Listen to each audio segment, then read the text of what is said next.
الحمدللہ رب العالمین والصلاة والسلام علی اشرف الانبیاء والمرسلین وعلی آلہ وصحبہ اجمعین.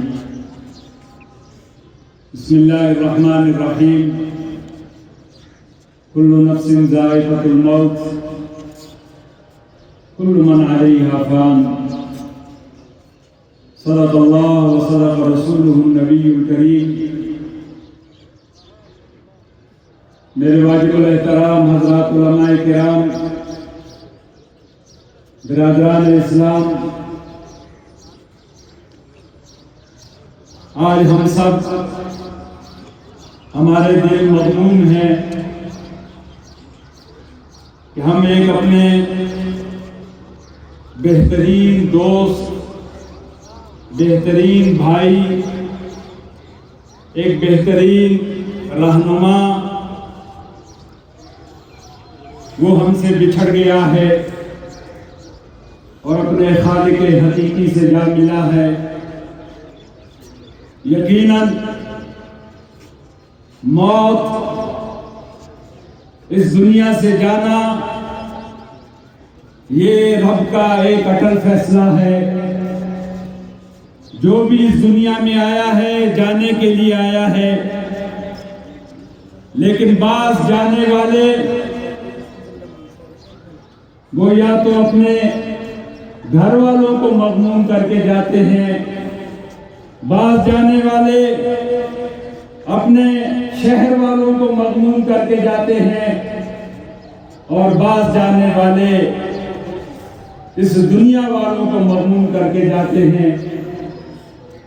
مولانا اشرف علی صاحب نور اللہ مرقدہ یہ انہی شخصیات میں سے تھے کہ ان کے جانے سے نہ صرف ان کے گھر والے، ان کے خاندان والے، نہ صرف شہر والے، بلکہ میں سمجھتا ہوں کہ پورا ملک اور پوری امت اس سے متاثر ہوئی ہے.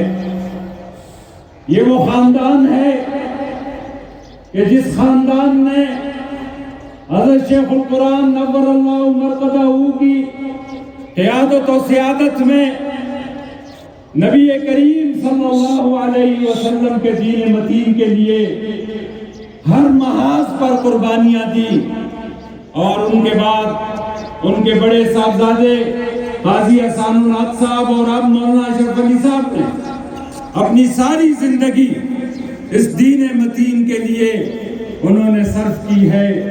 دعا ہے کہ اللہ رب العزت حضرت مولانا اشرف علی صاحب کی تمام اعمال صالحہ کو شرف قبولیت نصیب فرمائے اور آگے کی منازل اللہ ان کے لیے آسان فرمائے.